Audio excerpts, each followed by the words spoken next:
Welcome to the Voices of Sanctuary series. I'm really pleased and delighted to welcome Dr. Kelly Staples, who's Associate Professor of International Relations at the University of Leicester, to join us today. Kelly's research has really been on the international politics of statelessness and refugees, migration, and welcome. Thank you for joining us.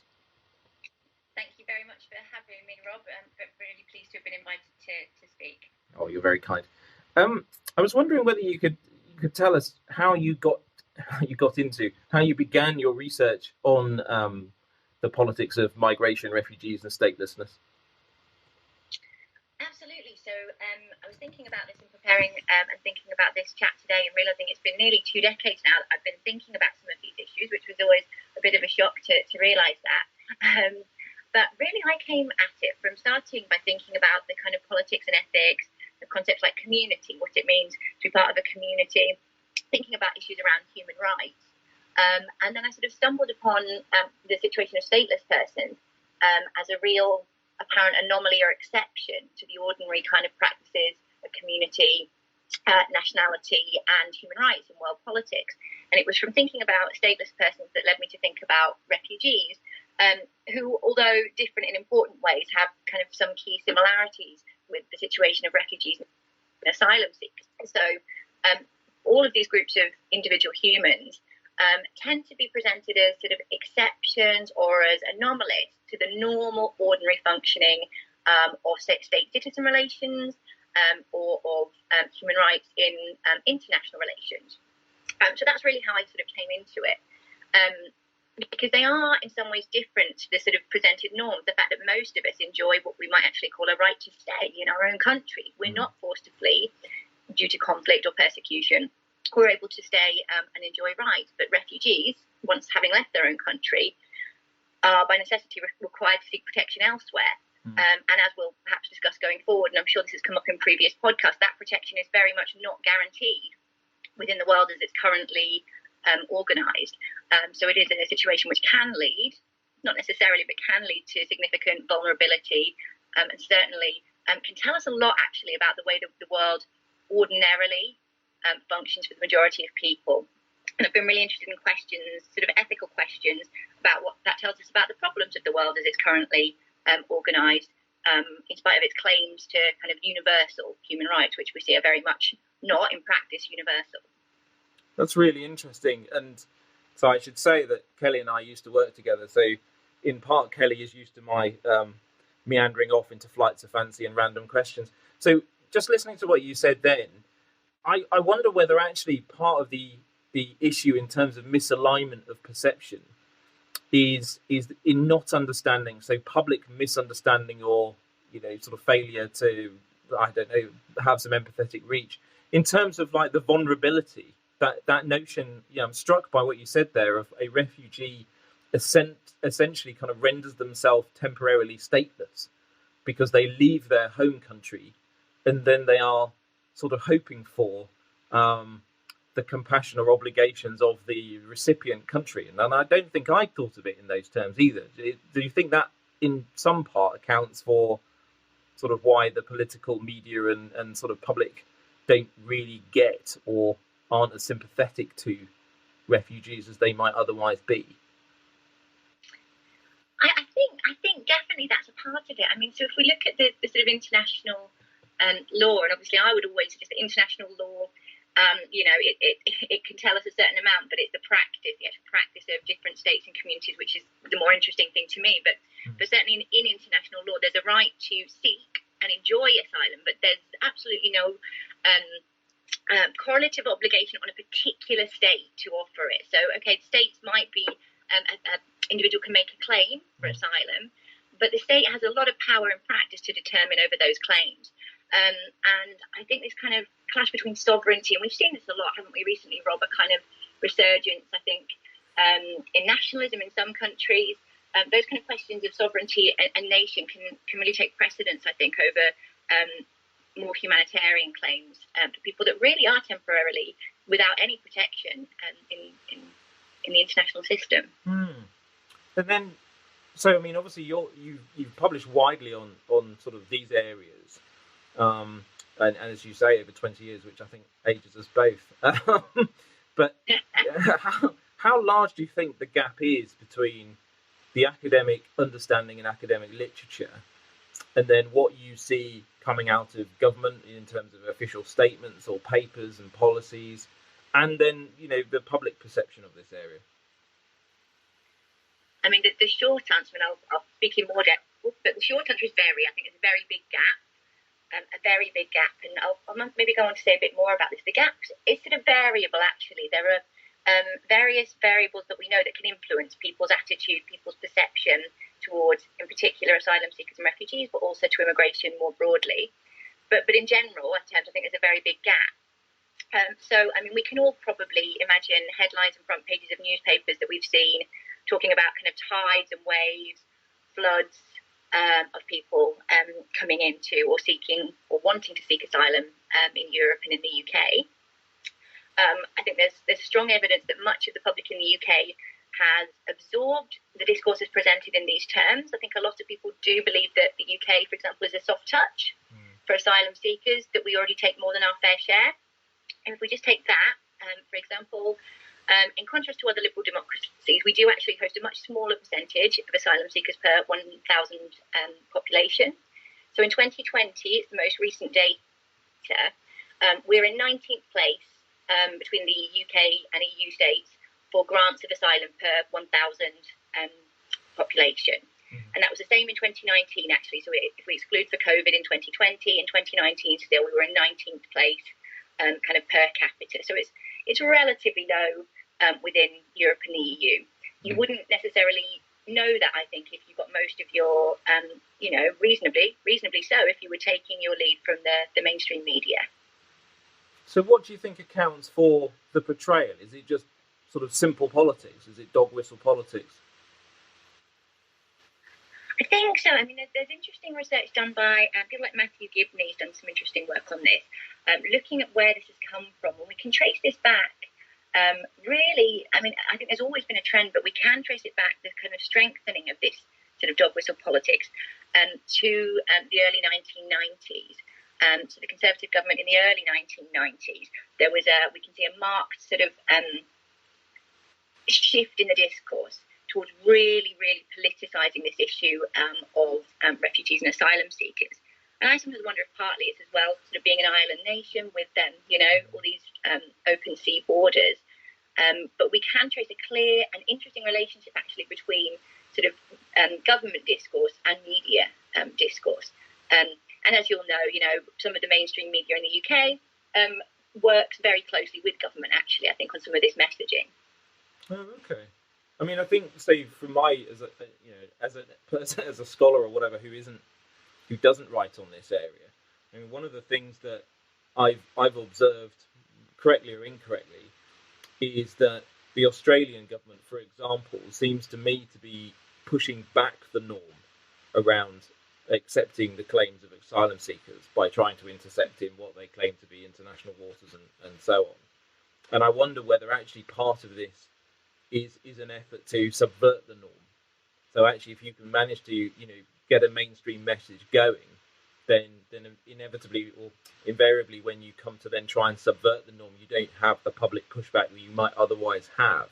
I mean, in academic terms, what work has been done, or what work is done around the sort of surety of that universalized norm around asylum claims and protection under international law?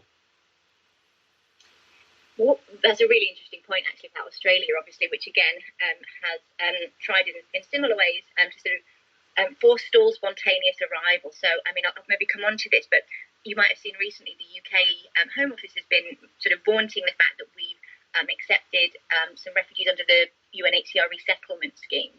So this is one way of resettling refugees. It counts for, well, in fact, globally it counts for a very, very small number of asylum grants, a very small number. So the Home Office has been talking about this, but similarly to Australia, we've been engaged for quite a long time now in lots of policies and politics of trying to forestall spontaneous arrival. And again, we'll have seen the media discourse around the kind of boats, the quite militarised response to some of the, rubber dinghies arriving off the south coast of England.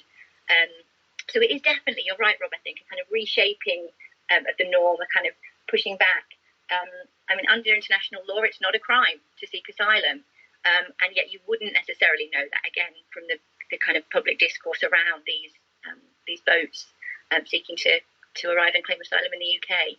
I mean, it's quite interesting because actually, I think spontaneous arrival, that for me would be the most usual or most frequent way of trying to claim asylum. I think given that asylum seekers, as I understand it, are often trying to escape persecution, so physical threat, the notion of having a very carefully planned and turn up at a centre and declare yourself offshore, as it were, which was certainly the British government's plan, seems really, well, it doesn't seem to align very strongly with the notion of claiming asylum, where actually you turn up and you head to the asylum desk and you say, I'm in fear of my life, or whatever it might be.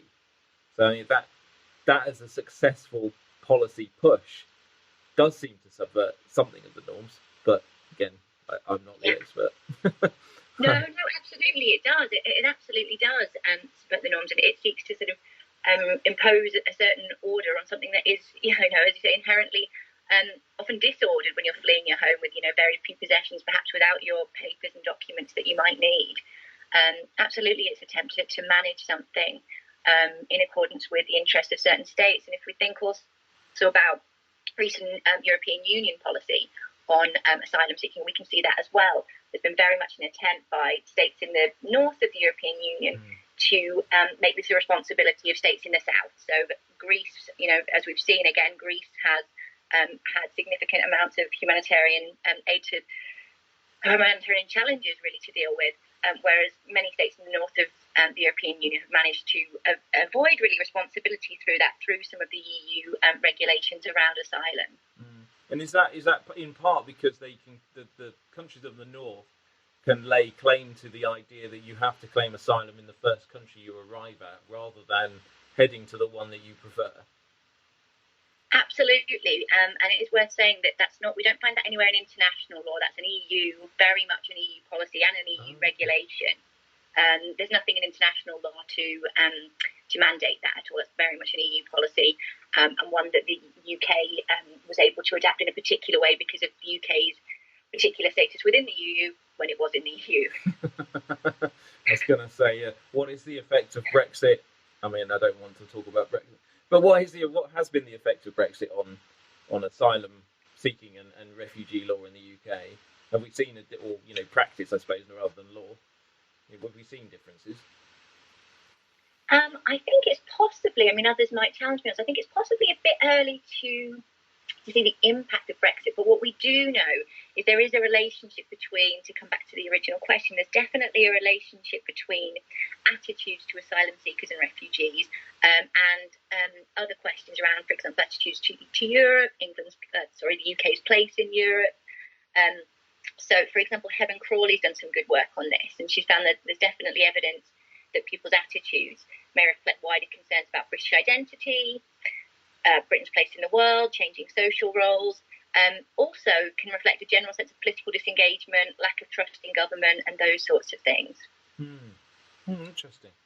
So, moving on to the slightly, I suppose, softer side, but I think actually I'm quite keen personally, and I might be on my own here, but I think the authentic lived experience is something that I feel is missing from most of the scholarship that I read, just generally, in my particular field. So I wondered, it's a slightly sort of naughty question really, but how do you think we should understand and portray refugee experiences?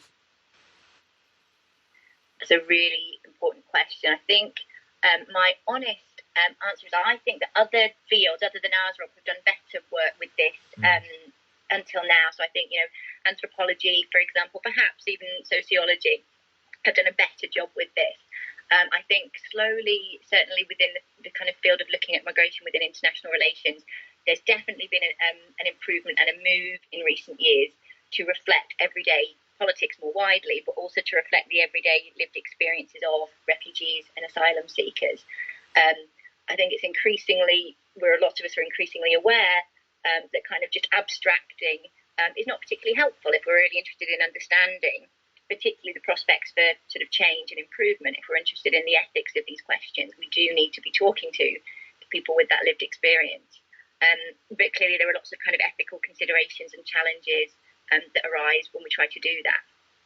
Yeah, and well, I mean, maybe we can just sort of flesh those out, because it might be obvious to us, or partly obvious to us, but not obvious to people listening. So in terms of the ethics, I mean, the one that I would think of two dimensions, and you will undoubtedly know more. But the ones that occur to me are essentially putting that person back in harm's way somehow, if their testimony or their lived experience account becomes known to their previous country, perhaps, and that country has a quote unquote muscular or extraterritorial kind of response to it. And the second is around re-traumatization. So, I mean, what is the picture if we were trying to kind of tell those authentic stories from an ethical perspective? Yeah, I'm going to go on some very slight tangent from something, just to pick up on something you said. So that point about the kind of the muscular reach of their, their states of origin. I mean, for a very long time, this was something news to me as I started researching this. Granting refugee status is a highly political issue, because by implication, you're criticising the government, you're accepting their claim that they've been persecuted or that their government's otherwise unable or unwilling to protect them. So that really is a very real issue, actually, the kind of political dimension of what that says about the home state. And there are lots of interplays about the international relations, there are the diplomatic relations between a host state and the state of origin, which really play into this. But anyway, I slightly digress. It's a really important question. So as you all know, Rob, usually when we, this is a horrible phrase in a way, research subject, but when we, not an ideal phrase, when we talk to people as part of our research, there are key sort of academic principles around confidentiality and privacy, which are always important protections, I guess, for people that we talk to as part of our research. Of course, as well, there's principles around voluntary informed consent.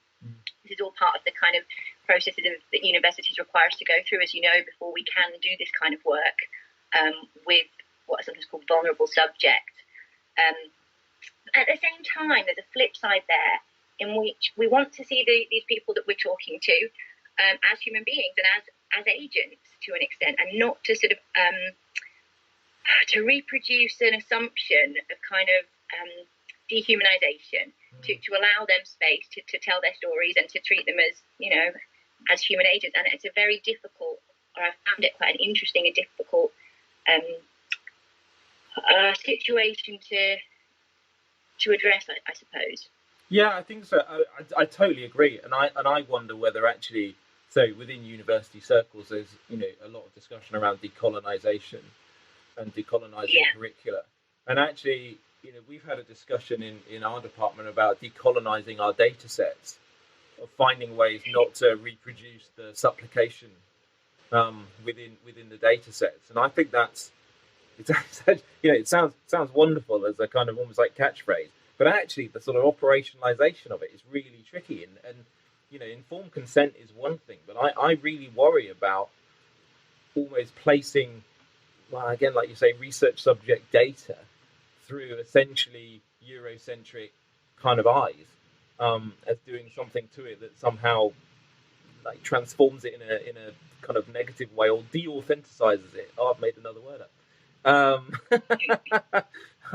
like to do that, so it's fine. Yeah, but I think, whereas actually, if you reaching out to practitioners, I think is really different, in the sense of actually the challenges are really comfortable in an uncomfortable way around, they're protecting tradecraft, or they're protecting reputation or whatever, and actually, so those challenges are quite known, and maybe it's a reflection on me, but I feel like the challenges around authentically representing lived experience to be a bit more stark.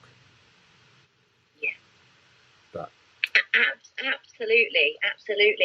And I think it's really important that we do sort of try to decolonize and so on, but at the same time, we can't ignore the fact that there are power relations actually in play. There are the questions of status and power and position. And you're right, that question of European eyes. I mean, this became really, really clear. I ran a workshop with my colleague Jonathan Gilmore at the University of Manchester a few years ago. We brought together academics City of Sanctuary practitioners from City of Sanctuary Manchester, and some sanctuary seekers who were involved with COS Manchester. And it was really interesting, but again, a very thought-provoking and challenging event to put on. We wanted to give the people, the sanctuary seekers, an opportunity to be involved, to speak about the lived experience, but we were very aware of the possibility, to come back to what you mentioned earlier, of re-traumatization. And in fact, some of the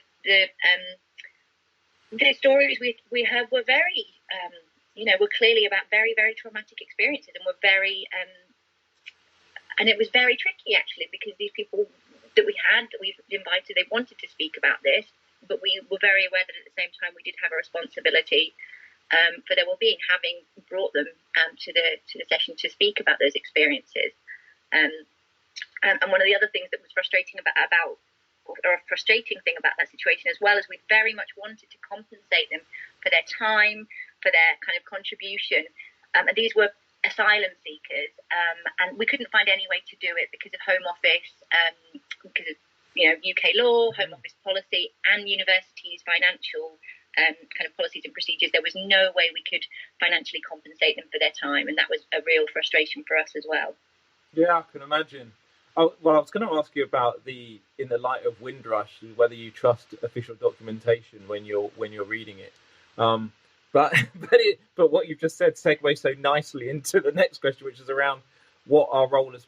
What do you think our role of academics is when it comes to accounting for refugee sort of policies, lived experiences, and public perception? Yeah, I mean, I think it's a really important thing for us to reflect on, actually, and to keep reflecting on our role as academics. And I think it's something that can change. I think we do have a responsibility to try to present the lived experiences of refugees and asylum seekers, because there's a lot of evidence, again, that one of the things that can change people's perceptions towards asylum seekers and refugees is contact, is that human element of hearing those stories, more specifically of actually being able to meet people, meet up with people and talk to them and kind of interact with them as humans. So I do feel a responsibility to do what I can to facilitate that. Particularly when, as we were talking about this earlier, there are some aspects of the media discourse which are just patently inaccurate. So some of the stories we see about eligibility for housing, eligibility for benefits, or asylum seekers taking jobs, those things are just, factually not possible under UK law. And I think there is definitely a responsibility to try to counter those narratives, but in an effective way, to try to understand how we can counter those narratives in ways that might actually that people might actually take on board. But countering the narrative is different, I think, from advocacy. So is that where this is maybe a personal question, but is that where you draw the line between advocacy and essentially almost like fact-checking? I mean, obviously that you do more sophisticated things than fact-checking, but in terms of that, like correcting the narrative, that's more in the line of almost fact-checking than it is advocacy. Do you see that line, or do you think that line is, or am I confecting an artifice there? Ooh, I think I wouldn't go as far as that, but I think the line between them is probably, I would see it as a kind of a bit more of a blurred line. I think for a lot of people working in the field of sort of migration or asylum, lots of people probably do see that as a blurred line, and I think that advocacy is an important part of that. So you'll know very well that part of what we expect us to do as academics now is demonstrate impact. And again, this is a maybe kind of slightly yucky and problematic word, but I do think if we're researching in this area, we ought to really, really recognise that these are people's lives that we're talking about, and that is a blurred line. If we're trying to produce kind of knowledge about this, there isn't, we ought to try to use this knowledge to affect some sort of societal change, however small that might sometimes be. I'm happy with incremental change. So no, I think I would see it as more of a kind of the two is more integrated than perhaps you might. Yeah, and yes, I know all about impact. Up at 3 a.m. every night, worrying about impact. Okay, so in terms of, actually, I will ask my cheeky question around whether you trust the official documentation. So I'm kind of misusing the example of Windrush and maybe about this, but I think there's a perception, certainly amongst British academics, around the sort of trustworthiness or otherwise of Home Office kind of official documentation in this area. as a scholar working in this area, how do you approach that? Yeah, no, I mean, I agree again. I think I alluded to this earlier. I think it's one thing to look at the kind of the laws around all kinds of things, international law or domestic law around entitlement. But I've always been interested in the way that those laws are actually enacted and that people are actually recognised or not through administrative and bureaucratic procedures. And I think there's often a big gap between what people are really entitled to, either morally or legally, and what actually happens. So that's the gap that I'm really interested in. Even to go back to thinking about statelessness, it's very clear that people very often around the world, and we saw it in Windrush, can have a formal right to a nationality.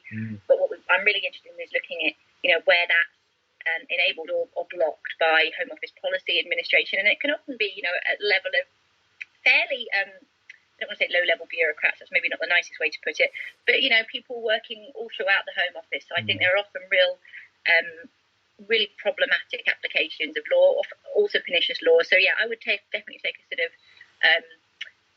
a skeptical or a critical view and want to look critically at sort of official documentation around these issues, because they have become so politicised, particularly in the UK, I'd have to say. Yeah, and when you could actually happily reflect and argue that this is an area of public policy in which having political involvement or acute political involvement is unhelpful.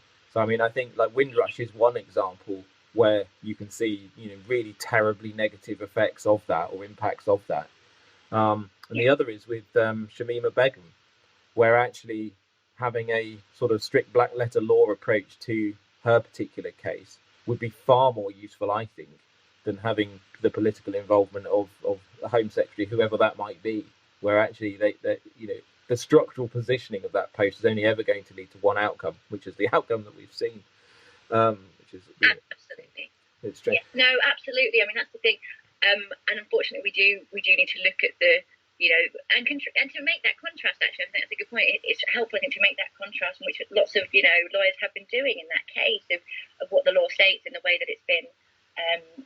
And the way that the Home Office have approached that, which absolutely that was the outcome that I didn't think was right, but absolutely expected in that case. And then there's a final question, because I like a good super positive final question. And this is a nice one as an academic. So from a premise of what you think that we, the public, ought to know, if I gave you a massive research grant, sort of almost like blank check stuff, what would your utopian research project look at? And what do you think we might know at the end that we didn't know at the start? Wow, just the idea. I'm momentarily distracted by the idea of kind of, successful blank check. Wow.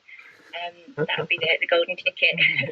Yeah, I mean, I think what I'd say to that is I'd want to work on a project that we've already been trying to get funding for unsuccessfully. So again, with a colleague at the University of Manchester.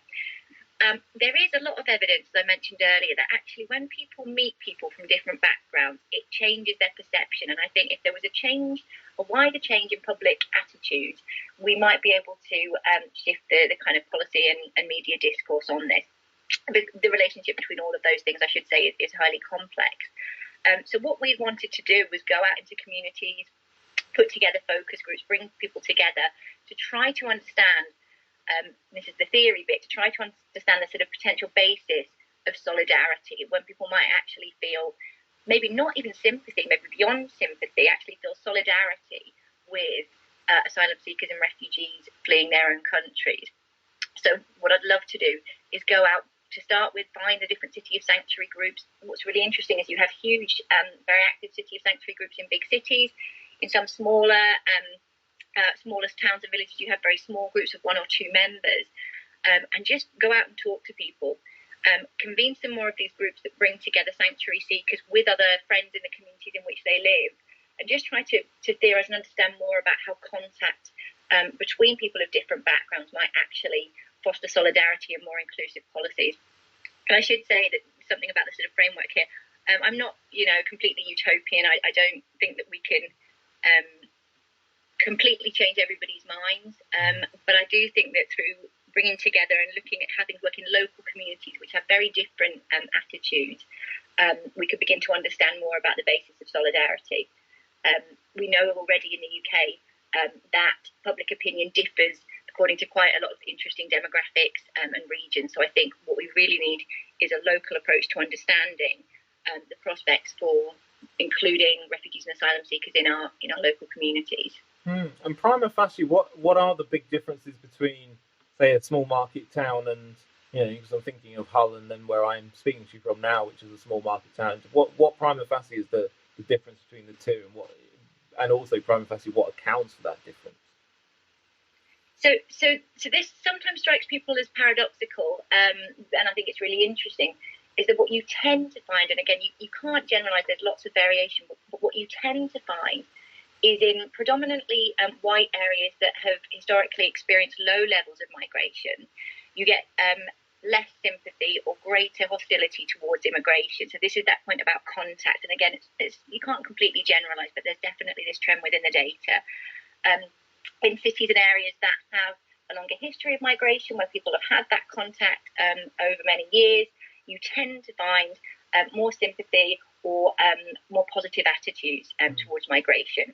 It's slightly more complicated than that because there are other variables, sort of age, levels of education. The local job market can play a factor as well.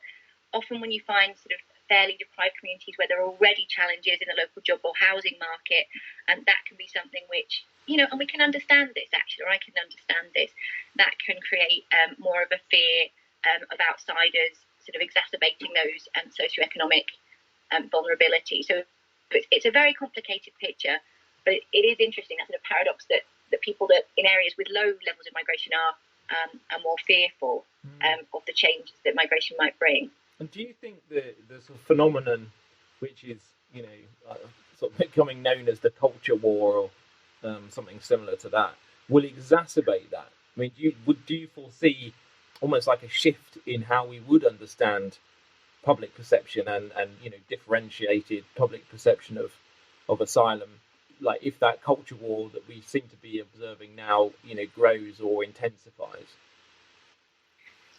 Absolutely. I think what's really interesting is, I wonder if I can quickly find the statistics. So overall, and let me see if I can find it.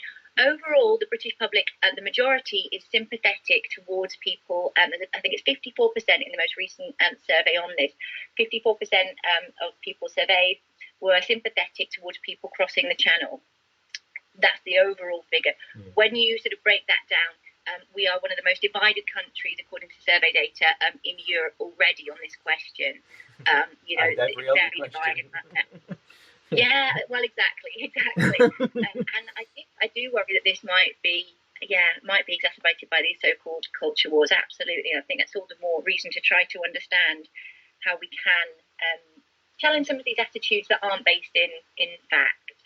Absolutely, and if I had that blank check, I'd give you the money for sure. Because that sounds like Desert Island Discs. I feel like I'm on Desert Island Discs. Oh, I know. I've got my luxury. Your luxury. Well, how academic a luxury item is a big research grant. Yeah.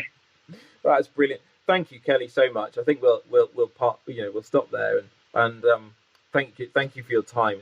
I've really enjoyed that, and I think it's been really fascinating. And I'm going to put on the link to it some of the stuff that isn't behind the paywalls, behind the academic paywalls, because there is some of your publications are not, like some of ours are not behind the paywall. So I'm going to put links to those so people can dip in and have a read of that. That'd be brilliant. Thank you so much. Thanks very much for having me.